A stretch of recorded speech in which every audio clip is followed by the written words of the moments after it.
Dumako tayo sa susunod nating topic. Ay nako, eto ha. Yung mga sasakyan ni Saldico, mga bossing. Oh, yung mga sasakyan ni Saldico, kumpiskado na ng gobyerno. Ito po, pakinggan natin at tignan ho natin.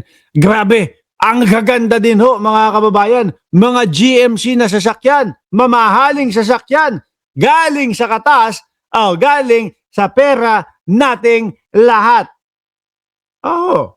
Pakinggan ho natin mga bossing. Ibang balita, sa bisa ng warrant of seizure and detention, kinumpiska at dinala sa compound ng Independent Commission for Infrastructure ang 8 mamahaling sasakyan sa Taguig. Grabe tong mga to. Yung mga diskaya, ilan yung sa mga diskaya?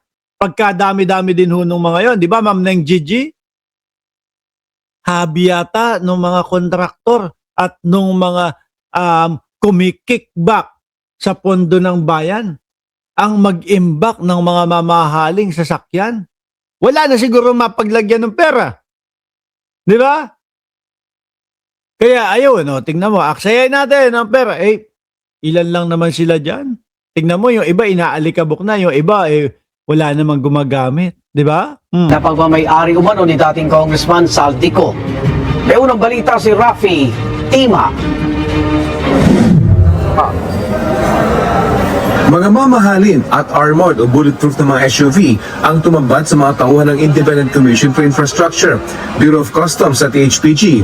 Grabe, ayun General Motors yan. Di ba? Magpapaalam na po ako. Maraming salamat and God bless po kasi nandito na po si Ma'am Neng Gigi. Late daw siya. Sa third floor ng parking ng condominium building na ito sa BGC Taguig, ang mga mamahaling sasakyan, subject na warrant of seizure and detention ng Bureau of Customs dahil walang mga kaukulang papeles. 8 sa siyam na nasa listahan ang nakita ng raiding team. Subject of the search warrant are 9 motor vehicles, but unfortunately, we are able to confiscate 8 sa ating Kumpiskado. Eto, magtatanong lang ako mga kababayan. Huwag nyo namang mamasaemain mga DDS, ha? No. Yung gobyerno ni dating Pangulong Rodrigo Duterte, meron bang mga naipasauling mga pera yung mga yun? Wala. Yung kagaya nung sa mga Parmali, wala. Meron bang mga naipakulong ang dating Pangulong Duterte? Sa mga korap. Although alam niya yan, ha? At talagang pinangangalandakan niya na nakaupo siya habang nasa press conference siya, alam niya na kumbaga yan niyang corruption ay malala, lalong-lalo na sa DSWD at lalong-lalo na diyan sa mga ghost project. May naipakulong siya doon? Wala no? Yung tipo bang wala lang, okay na, alam ko. Pero yung kikilos ako, gagalaw ako, ipapakulong ko yung mga yan, wala akong nakitang ganun. Hindi ho kagaya nitong kay Pangulong Bongbong Marcos. No? Pag pinagtapat nyo ho, pag hambing ho natin mga kababayan, walang-wala po kay Pangulong Bongbong Marcos. Sa pinagbabawal na gamot, mga boss chipamo, sir, yung kay dating Pangulong Duterte, puro piso-piso lang yung mga nakukuha, yung mga nahuhuli. Karamihan pa, patay. Dito po kay Pangulong Bongbong Marcos, bilyon-bilyon po yung mga nahuhuli na mga ipinagbabawal na gamot. Puro buhay. No? At dahil buhay, mga kababayan, mataas ang tsansa na maituro o mas mapag-aralan kung paano huhulihin yung mga mas nasa taas sa kanila.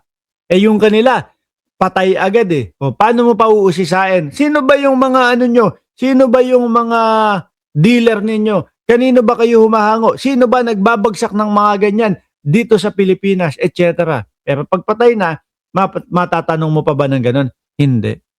Sa corruption, sa pinagbabawal na gamot, wala po silang nagawa. No? Tahimik lang. Wala pong naipabalik na pera, wala din pong naipakulong na kurakot mga bossing.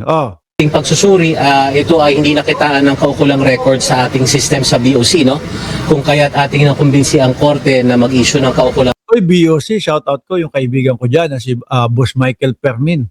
Shout out Boss Michael Permin, BOC, Bureau of Customs. Wala din daw sa listahan nila. Ibig sabihin, mga mga inilusot etong mga sasakyan ni Saldico, mga boss, grabe. Kapag kaganon ho mga kababayan, kumbaga, dinadaya pa tax nun eh. Mayaman, milyonaryo, bilyonaryo na nga, ang dami na ninakaw. Dadayaan pa pati tax. Grabe naman kayo. Siguro naman doon sa mga nanakaw at doon sa mga inimbak nyong mga pera na kinuha nyo sa gobyerno, katiting na lang yan. Para mag-smuggle pa kayo o para atakasan nyo pa yung tax na babayaran nyo dyan. Di ho ba? Search warrant at ito ay dinala natin ngayon dito for temporary safekeeping hanggang sa tayo ay makapagbigay ng return sa korte at makapagbigay ng ulat sa naging resulta ng ating pagkoconduct at pag-i-implement ng search warrant. Sabi ni Sir Buggy Arellano, Mark, hot cars ang tawag dyan. Sabi ni Adrian, Mark, I like all black. Ay, salamat po. No? Nataon lang ho, mga kababayan. Tsaka ito, uniform ko to doon sa pinagtatrabahuhan kong gym eh. Oo, trabahador lang ho tayo, mga bossing. Okay, hindi kagaya nitong mga ito. Oh. Grabe yung mga corruption na ginagawa sa gobyerno. Meron tayong Rolls-Royce, merong Lexus, Escalade, may Toyota Sequoia. Isa lang itong Escalade na ito sa mga kukumpiskahin ngayon ng ICI dahil posibleng may Kung ano ho yan, mga hindi po bumababa sa 2 milyon na yan. Siguro pinakamababa po niyan, mga kababayan, lalo na yung mga Escalade.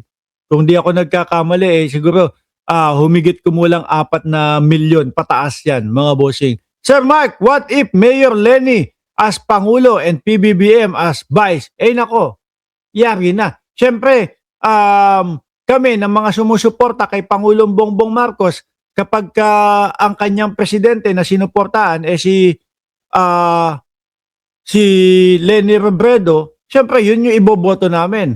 At tingin ko, susuportahan din ng mga kakamping si Pangulong Bongbong Marcos kung magiging Vice President ni Lenny Robredo. Ganun lang yan. Wala na, sibak na yung mga DDS. Sabi ni Gerald, lakas ni Saldia, Escalade pa more. Ayun, tago pa more, di ba? nalaman ito sa dating kinatawan na si Saldico. Bulletproof itong sasakyan na ito, makapal yung salamin at makikita naman dito, ayan, part ito ng bulletproofing niya, kaya nahirapan daw silang buksan at kung pagbabasehan daw yung itsura nito ay matagal nang nakastock itong sasakyan na ito dito sa parking lot. So Walang gumagamit eh. Di ba? Nandoon sa ibang bansa, nagtatago. Yan ho, mga kababayan, ang mangyayari. Kaya ho tayo, hayaan na po natin, okay na po tayo. Yung mga ganitong kitaan natin, mga simple, hindi ganong kalakihan, kung galing naman po sa legal. Pero kung manggagaling sa illegal, ang mangyayari ho, ganyan, tingnan nyo, wanted sila, hinahanap ng batas, hinahanap ng bansang Pilipinas, gobyerno ng Pilipinas. Hindi mapakinabangan yung mga pundar na nakaw nila. Di po ba? Alikabok na lang. Ngayon, stress na stress, panigurado, yung mga yan. ngayon ay dadali na sa ICI compound ang mga sasakyan na ito. Ang mga kinumpiskang sasakyan, nilagyan ng serye ng raiding team. Ang iba hindi na umaandar, kaya kinailangan pang ayusin ng mga tauhan ng HPG. Bukod dun Siguro na-drain yung battery, kaya dahil sa tagal na nakastock. sa mga kotse na subject ng warrant, ay may mga nakita rin yung BOC at yung LTO na mga kotseng may spurious document at kasama na itong Ferrari na ito. Kaya isa ito sa mga May Ferrari pa. kukumpiskahin at dadalhin sa ICI para maimbestigahan dahil kulang daw ito sa kaukulang papeles. Ang mamahaling Ferrari, nakaalarma daw sa LTO, kasama ang 14 na iba pang sasakyan na nakarehistro sa mga personalidad at kumpanyang may kaugnayan umano kay Saldico. 5 sa mga nakaalarma ang nakita sa parking building. Pag the rightful owners will be able to present valid documents and proof of ownership, I think the ICI will be ready to release those motor vehicles. Yan ang kaibahan mga kababayan. Nung dating Pangulo na si Rodrigo Duterte, walang mga ganyan at walang mga naipapabalik na mga pera at wala din wala din pong naipakulong. Hindi kagaya kay Pangulong Bongbong Marcos, eto po talagang inuubos po yung mga korap sa ating bayan, mga bossing. Di ba? Yan ang kagandahan at yan ang kaibahan ho, mga kababayan.